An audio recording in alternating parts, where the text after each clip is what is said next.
Hi there, welcome to video 2. So we've already spoken about insulin, now we're talking about cortisol. Now cortisol is the body's stress hormone, and cortisol is stimulated when basically we get stressed out. So what we need to try and do is identify the stresses that we have in our body, because we've only got a certain amount of stress that we can handle. We've got a ceiling to the amount of stress, and it might be like little things coming in, you know,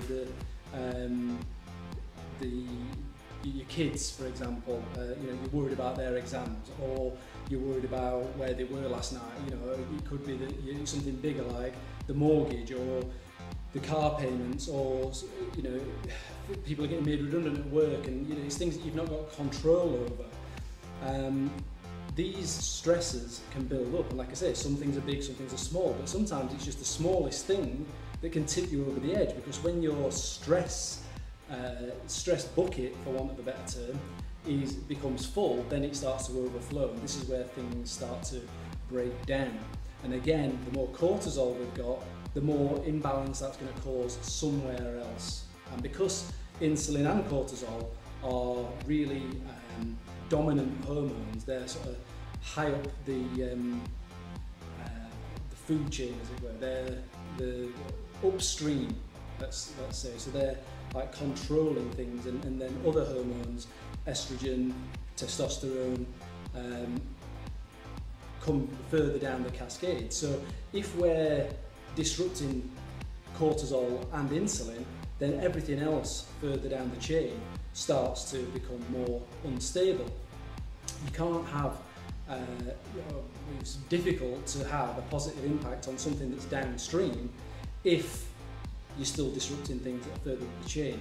So we want to try and do this obviously without any medication. We want to do it naturally. So we want to build an environment naturally by eating the right foods, doing the right type of exercise, and now identifying and regulating our stresses.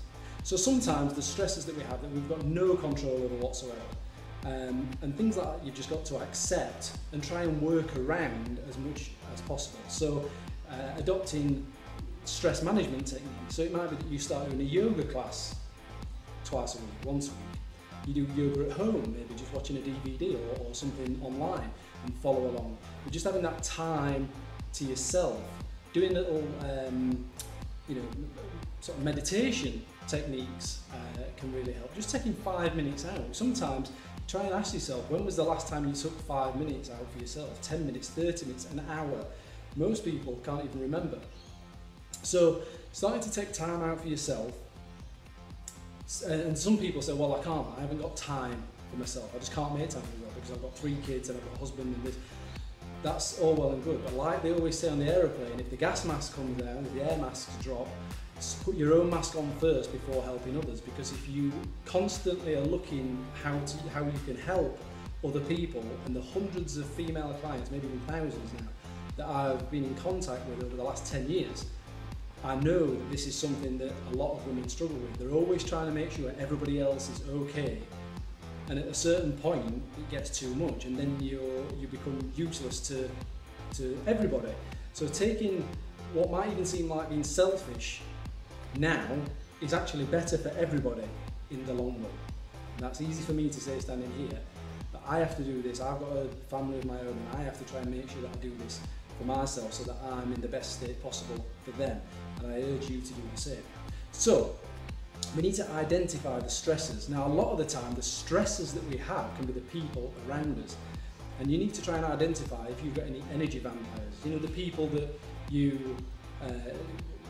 walk into the room and the flowers start to droop. Those sort of people that they've never got anything good to say. You suggest something and they give you 10 reasons why it's not going to work, or you shouldn't do it, or you know, why it's going to fail. Those people you want to try and minimize contact with as much as possible. Okay? Or, because one of the people in my life, that's one of those people, I can't avoid them that much. So then you choose the conversations that you have. Don't give them any ammunition. Don't tell them what you're going to do so they don't shoot you down. Being aware of the situation, being aware of your situation. Little techniques like not watching the news can have a massive effect when is there ever any good news on the news? It's always death, terrorism, disease.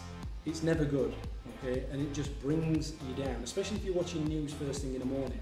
Another morning strategy is to change your alarm clock. If you get woken up by the that's the equivalent of, 200,000 years ago, us sleeping in a cave and a saber-toothed tiger charging in. That is the same response. Our bodies don't know any different.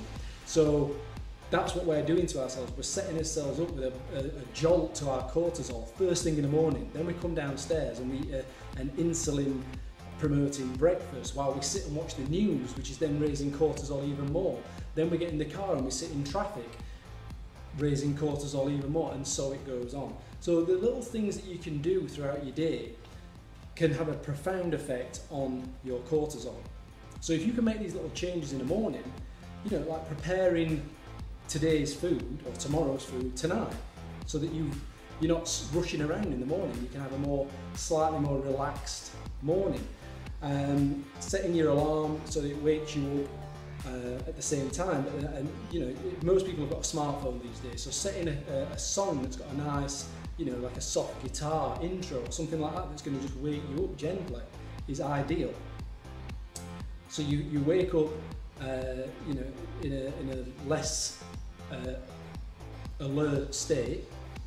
You don't watch the news. You maybe have the radio on, or your favourite playlist. So you're listening to things that you like. That's going to put you in a better mood, in a better frame of mind, and not bump your cortisol up. Maybe you leave because you prepared food the night before. You then leave for work 5 minutes early, and it's not such a stress sitting in traffic. When you get to work, you've asked to move your desk to another part of the room, so you're not sat next to the person that's bringing you down for 8 hours a day. At lunchtime, you go and have a lunch that's protein and vegetables, because we're not having the sandwich anymore, and you have that on your own somewhere. You don't sit, with the gossip queens, getting all the negative vibes there. You take yourself away and you listen to your music, or you read a book, and you just have some quiet time. You get home, you have a nutritious meal, you prepare your food for the next day. You then go through a sequence before bed where you start to change the lighting, because a lot of the time we sit with overhead lights on and the TV on until we go to bed at 11 o'clock at night. And then we can't sleep because our brains are too alert. The hormones that tell us it's time to go to sleep have not been switched on because we've had an overhead light on. So our brain thinks it's the sun, so we still think it's the middle of the afternoon, so we can't sleep. We've had the overstimulation from the TV or the laptop. Again, we can't sleep, or we have interrupted sleep. So go through a process at night. You prepare your food for the next day, then you go upstairs, you have a bath or a hot shower, and then you lay on the bed and you do your meditation, you read, and with the lights have been dimmed, so it's bringing you down, down, down, and then you go to bed and you're in bed and asleep by 10 o'clock. You wake up the next morning, you do it all again, but you feel more refreshed. Just these little things can have a massive impact on your cortisol. And if you're controlling your cortisol through your lifestyle choices, the way that you run your day, and you're controlling your insulin through the way that you're eating and the way that you're exercising, it's going to massively change your hormonal profile, the way that you're set up. The rocking waves are going to become a nice still pond. And when you'll notice we've not really spoke about the menopause. What we're doing is we're setting up the landscape before. This is a preemptive strike on the menopause, so that when it comes along, it's just a ripple on the pond. It's not the tidal wave. Okay, so we want to try and do this. If you're already in the menopause, these things are going to work maybe not equally as well, but they're going to have a massive effect, because you're going from the top down. You're going upstream and bringing, and then everything that goes with it is calmed down, rather than trying to target something that's downstream and you've still got the tidal wave coming and hitting you from before the condition that you're targeting. We're going back upstream, we're going to the source, so that everything flows nicely from there. So try and implement these strategies. Do it for a month, okay, and see how you feel. And I hope that it has a massive impact. I hope it helps you in a big way. And I hope that we get to meet one day and you can tell me how it's helped. You take care.